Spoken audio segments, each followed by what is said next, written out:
नमस्कार, आप देख रहे हैं व्यू न्यूज़ पावर्ड बाय विनय उजाला। आइए नजर डालते हैं आज की प्रमुख खबरों पर। ओमान का सर्वोच्च नागरिक सम्मान पाकर पीएम मोदी ने रचा इतिहास, दुनिया में बढ़ा भारत का मान। अमेरिका के नॉर्थ कैरोलिना में बड़ा हादसा, लैंडिंग के दौरान बिजनेस जेट क्रैश, कई लोगों की मौत। अमेरिका में वीजा संकट गहराया, H1B वीजा के लिए इंटरव्यू अक्टूबर तक टला। ताइवान को हथियार बेचेगा अमेरिका। पाकिस्तान में IS के प्रवक्ता सुल्तान अजीज अजम हुए गिरफ्तार, UNSC की रिपोर्ट से मिली जानकारी। पूर्वी प्रशांत में ड्रग्स तस्करों पर अमेरिकी हमला, 4 की मौत। भारत नीदरलैंड के रणनीतिक रिश्तों में मजबूती, अब मिलकर करेंगे रक्षा उपकरणों का उत्पादन। रूसी सेना में भर्ती 26 भारतीयों की मौत, 7 लापता। नेपाल में पूर्व PM ओली तीसरी बार पार्टी अध्यक्ष निर्वाचित, 1663 वोटों से जीत। शेख हसीना के विरोधी नेता उस्मान हादी की मौत, ढाका में उग्र प्रदर्शन जारी। पंजाब में 48,000 करोड़ की ठगी पर ईडी का बड़ा शिकंजा, PACL की 3,436 करोड़ की संपत्तियां जब्त। भयंकर कोहरे की चपेट में उत्तर भारत, सरकार और एयरलाइंस ने यात्रियों के लिए जारी की एडवाइजरी। जी राम जी बिल के विरोध में आधी रात को धरने पर बैठा विपक्ष, संविधान सदन के बाहर डाला डेरा। सत्र के अंतिम दिन विपक्ष का हंगामा, लोकसभा राज्यसभा की कार्यवाही अनिश्चित काल के लिए स्थगित। दिल्ली के वसंत विहार में 18 वर्षीय युवक की चाकू से गोदकर हत्या, 3 नाबालिग हिरासत में। भोपाल में प्रेस कॉम्प्लेक्स की एक बिल्डिंग में क्राइम ब्रांच ने मारा छापा, 11 जुआरी गिरफ्तार। भोपाल में 3 दिवसीय IAS सर्विस मीट का हुआ शुभारंभ।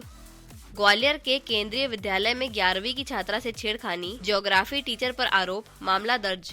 बिहार सरकार की मंत्री श्रेयसी सिंह पहुंची महाकाल की शरण में, मंत्री बनने के बाद किए दर्शन। इंदौर में महिला की ट्रेन से टकराकर मौत, सुबह पुलिस ने फोन कर परिवार को दी सूचना। भोपाल में IAS अधिकारियों की 3 दिवसीय वार्षिक सर्विस मीट का शुभारंभ मुख्यमंत्री डॉक्टर मोहन यादव ने किया। कार्यक्रम का उद्देश्य आपसी संवाद, टीम भावना और सौहार्द को मजबूत करना है। राजधानी भोपाल में IAS अधिकारियों की वार्षिक सर्विस मीट का शुभारंभ मुख्यमंत्री डॉक्टर मोहन यादव ने किया। 3 दिवसीय इस आयोजन में प्रदेश भर से IAS अधिकारी अपने परिवारों के साथ शामिल हुए हैं। सर्विस मीट का उद्देश्य अधिकारियों के बीच आपसी संवाद, टीम भावना और सौहार्द को मजबूत करना है।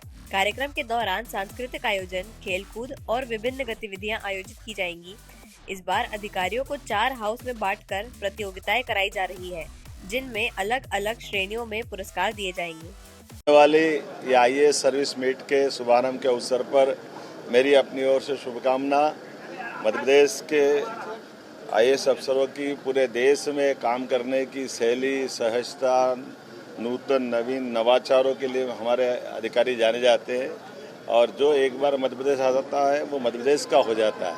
ये हमारे लिए सौभाग्य की बात है और काम के सिलसिले में लगातार अपने अपने क्षेत्रों में अलग अलग रहते हमारे सारे अधिकारी 2-3 दिन एक साथ मिलना जुलना, एक परिवार की तरह काम करना, नई ऊर्जा, नए उत्साह के साथ अगला वर्ष और धूमधाम से अच्छे से काम करेंगे, ऐसी मेरी मान्यता भी है और मेरी शुभकामना भी है।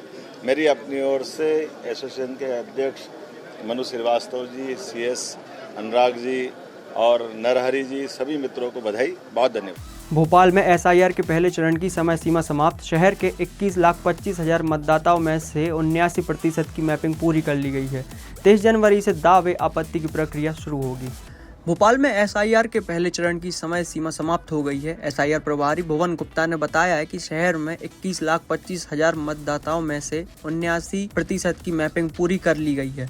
इस प्रक्रिया में करीब 4,38,000 मतदाता प्रारंभिक सूची में बाहर हुए हैं। वहीं 1,16,000 मतदाताओं को नो मैपिंग श्रेणी में रखा गया है। 23 जनवरी से दावे आपत्ति की प्रक्रिया शुरू होगी। हाँ, कल जो गणना चरण था हमारा वो पूरा हो गया है और भोपाल के जो 21,25,000 मतदाता थे उनमें से 79% मैप्ड हुए हैं और लगभग 4,38,000 जो मतदाता हैं 20.6% वो जो है अनकलेक्टेबल श्रेणी में रहे हैं। तो 4,38,000 मतदाता जो हैं इस नई मतदाता सूची जो अब 23 को प्रकाशित होगी उसमें शामिल नहीं होंगे और इनमें से भी 1,16,000 मतदाता ऐसे चिन्हांकित किए गए हैं जिनका 2003 से लिंक नहीं मिला है, तो नो मैपिंग श्रेणी में है। तो इन लोगों की व्यक्तिगत सुनवाई 23 तारीख से की जाएगी, इनको नोटिस दिए जाएंगे और इनको सुनवाई के बाद इनके दस्तावेजों का सत्यापन होगा और उसके बाद इनके नाम शामिल करने के बारे में निर्णय लिया जाएगा। सर, ऐसे कितने मतदाता हैं जिनकी मौत हो चुकी है, उनके नाम अभी भी जुड़े हुए हैं? ये देखिए, अभी जो SIR चला इस दौरान हमको लगभग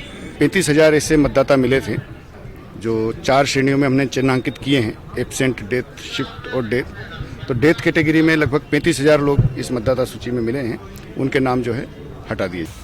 भोपाल की महापौर मालती राय ने हमीदिया अस्पताल में भोजन वितरण स्थल पर शेड निर्माण का किया निरीक्षण। गर्मी और बारिश से मरीजों के परिजनों को राहत देने के लिए यह व्यवस्था की जा रही है। भोपाल की महापौर मालती राय आज अचानक हमीदिया अस्पताल पहुंची। उन्होंने मरीजों के परिजनों की सुविधा को देखते हुए भोजन वितरण स्थल पर शेड निर्माण कार्य का निरीक्षण किया। महापौर ने बताया कि सेवा भारती और राधेश्याम अग्रवाल के सहयोग से यहां भोजन वितरण किया जाता है। परिजन पहले से ही तनाव में होते हैं और मौसम के कारण परेशानी झेलते हैं, इसीलिए गर्मी व बारिश में राहत देने के लिए शेड का निर्माण कराया जा रहा है। हमीदिया अस्पताल में जो मरीज यहाँ पर भर्ती रहते हैं, उनके परिवार को सुविधा देने के लिए यहाँ पर भोजन वितरण होता है। और जब मैं पहली बार आई यहाँ पर देखा कि लोग खड़े हुए हैं, खुले में खड़े थे, बारिश भी होती है, गर्मी भी बहुत तेज रहती है, तब ये विचार किया था कि यहाँ पर यदि शेड डलवा दिया जाए तो जनता को सुविधा होगी। क्योंकि जो यहाँ पर परिवार आते हैं वो बहुत दुखी होकर आते हैं, उनका बहुत दुखी मन रहता है जब वो भोजन लेने के लिए आते हैं।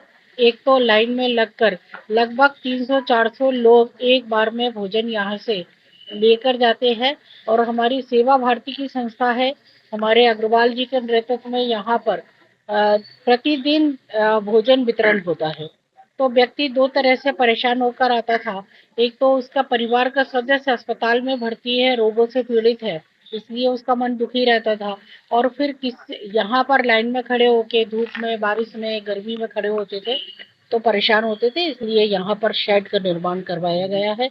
और यहाँ पर लोग आराम से खड़े होकर वो यहाँ से भोजन लेकर जाते हैं और अपने परिवार के साथ में बैठकर और अस्पताल में सहयोग करते हैं। कृषि मंत्री अटल सिंह कंसना ने 2 वर्षों की उपलब्धियां गिनवाई। उन्होंने बताया कि मध्य प्रदेश सोयाबीन और मक्का उत्पादन में अग्रणी है, साथ ही जैविक और पारंपरिक खेती को बढ़ावा दिया जा रहा है। मध्य प्रदेश के कृषि मंत्री अटल सिंह कंसना ने शुक्रवार को भोपाल में प्रेस वार्ता कर कृषि विभाग के 2 वर्षों के कार्यों की जानकारी दी। उन्होंने बताया कि प्रधानमंत्री नरेंद्र मोदी की मार्गदर्शन और मुख्यमंत्री डॉक्टर मोहन यादव के नेतृत्व में मध्य प्रदेश देश के अग्रणी कृषि राज्यों में शामिल हुआ है। सोयाबीन और मक्का उत्पादन में प्रदेश प्रथम स्थान पर है, साथ ही जैविक खेती और जनजातीय क्षेत्रों में पारंपरिक फसलों को बढ़ावा दिया जा रहा है। अब मैं लिखित में उत्तर दे रहा हूँ आपको। मध्य प्रदेश सरकार द्वारा किसान भाइयों की मेहनत को प्रतिफल प्रदान करने के लिए सोयाबीन की फसल हेतु भावांतर भुगतान योजना लागू की गई है, जिसके अंतर्गत 9,36,000 कृषकों का पंजीयन हुआ है। अभी तक लगभग 6 लाख कृषकों के द्वारा 13,89,000 मीट्रिक टन सोयाबीन का विक्रय मंडियों में किया गया है, जिस हेतु 2 चरणों में माननीय मुख्यमंत्री जी द्वारा 2,67,000 किसानों के खाते में 482 करोड़ रुपए अंतरित किए गए हैं। एमाजी थाना क्षेत्र में बस क्लीनर सचिन मंडलोई की मौत का मामला हत्या निकला। विवाद के बाद बस चालक ने मारपीट की। पुलिस ने आरोपी ड्राइवर को गिरफ्तार कर जांच शुरू की। एमाजी थाना क्षेत्र में बस क्लीनर की मौत का मामला हत्या का निकला। रोबोट चौराहे पर बस के नीचे से क्लीनर सचिन मंडलोई का शव मिलने से हड़कंप मच गया। पहले बस चालक रतन गुर्जर ने गिरने से मौत की कहानी बताई, लेकिन पुलिस जांच में खुलासा हुआ कि विवाद के बाद चालक ने सचिन के साथ बेरहमी से मारपीट की थी, जिसके बाद उसकी मौत हो गई। पुलिस ने आरोपी ड्राइवर को गिरफ्तार कर आगे की जाँच शुरू कर दी है। ये कल दिनांक 17/12/25 को एक सूचना मिली थी कि रोबोट चौराहे के पास एक खाली मैदान में एक बॉडी पड़ी हुई है। मौके पर जाकर बॉडी की शिनाख्त करते पता लगा कि बॉडी सचिन मंडलोई ग्राम ढावरी निवासी खरगोन का रहने वाला है, बस में क्लीनर का काम करता है। तो उसके बाद बॉडी की शिनाख्त करने के उपरांत जो साथ में ड्राइवर था उससे पूछताछ करी तो उसने बताया कि यह व्यक्ति बस से गिर के ख़त्म हो गया है दुर्घटनावश। जांच के उपरांत मर्ग जांच पे गाड़ी मालिक अन्य लोगों के कथन लिख करे गए। कथनों के आधार पर पाया गया कि उसके संग बहुत ज़्यादा मारपीट और सिर में और उसके बॉडी अन्य पार्ट्स में चोट थी, जिसके बाद पूछताछ करते ड्राइवर ने बताया कि हाँ, मेरी लड़ाई झगड़ा रात में दारू के नशे में उसके साथ हुआ था जिस पर से थाना MIG पर आज दिनांक को धारा 103 BNS और SC/ST एक्ट का कायम कर विवेचना में लिया गया है। ये कौन सी ट्रेवल्स थी और ये क्या ड्राइवर और क्लीनर ही थे?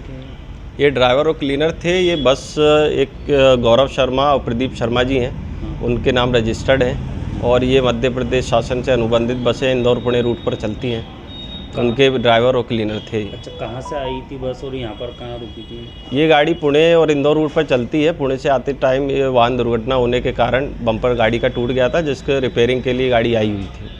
ये इससे मारपीट करने वाला कौन था, कुछ नाम वगैरह है क्या? ये क्लीनर और ड्राइवर थे और ड्राइवर जो है रतनलाल पिता सुखदेव सिंह गुर्जर है, जो ड्राइवर था उसी ने इसके साथ मारपीट करी। ये इसका शव जो है बाहर पड़ा हुआ मिला था, तो क्या मार के इसको बाहर पटका था या? मारपीट के दौरान जब वो गिर गया उसके बाद बॉडी बस के नीचे ही मिली है हमको। प्रथम दृष्टया आरोपी को गिरफ्तार करने के बाद शेष कार्रवाई की जाएगी। भोपाल क्राइम ब्रांच ने MP नगर के प्रेस कॉम्प्लेक्स की छत पर जुआ खेलते 11 आरोपियों को पकड़ा। 4,21,000 रुपए नकद जब्त किए गए। 2 मुख्य आरोपी फरार हैं। भोपाल क्राइम ब्रांच ने बड़ी कार्रवाई करते हुए MP नगर स्थित प्रेस कॉम्प्लेक्स की छत पर जुआ खेलते 11 आरोपियों को रंगे हाथों गिरफ्तार किया है। कार्रवाई के दौरान 2 मुख्य आरोपी फरार हो गए, जिनकी तलाश जारी है। मुखबिर की सूचना पर की गई छापेमारी में पुलिस ने 4,21,800 रुपए नकद और 52 ताश के पत्ते जब्त किए। सभी आरोपियों के खिलाफ जुआ एक्ट के तहत मामला दर्ज कर जांच शुरू कर दी है। सूचना पर MP नगर प्रेस कॉम्प्लेक्स में क्राइम ब्रांच की टीम को जानकारी मिली थी कि देर रात वहां पर कुछ लोग इकट्ठे होंगे जो देर रात से लेकर सुबह तक वहां पर जुआ खेलते हैं। इस सूचना पर क्राइम ब्रांच की टीम ने MP नगर प्रेस कॉम्प्लेक्स में रेड किया था। वहां पर 11 व्यक्ति मिले, जिनसे ताश पत्ते और 4,21,800 रुपये नकद बरामद हुए, जो वहां पर जुआ खेल रहे थे। इसमें भोपाल के 5 व्यक्ति हैं, देवास के 3 व्यक्ति, सीहोर का 1 व्यक्ति, उज्जैन का 1 व्यक्ति और शाजापुर का 1 व्यक्ति। इस प्रकार से 11 व्यक्तियों को वहां ऊपर छत पर बैठकर ये जुआ खेलते हुए पकड़ा गया, जिनके पास से 4,21,800 रुपये नकद बरामद। इनके पहले कोई आपराधिक रिकॉर्ड है? हाँ, इनमें जो 7 व्यक्ति हैं 11 में से, इनके पूर्व के ही इसके जुए और इसके सट्टे के आपराधिक रिकॉर्ड है, मतलब आदतन जुआरी हैं। तो सर, ये जो जिस जगह हो रहा था, ये किसकी छत थी?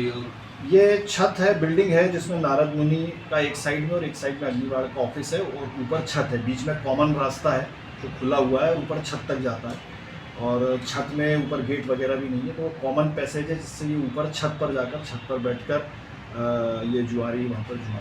इससे पूर्व में भी खेलते थे क्या? अभी तो सूचना जो प्राप्त हुई है उसके हिसाब से कार्रवाई की गई है कि वहाँ पर ये बैठ के ऐसी सूचना मिली कि कुछ व्यक्ति यहाँ इकट्ठे होकर जुआ खेलेंगे। बाकी अभी अनुसंधान किया जा रहा है और अन्य और जो भी साक्ष्य आएंगे उसके हिसाब से आगे विवेचना में तो कार्रवाई की जाएगी। वैसे व्यवसाय क्या है इनका?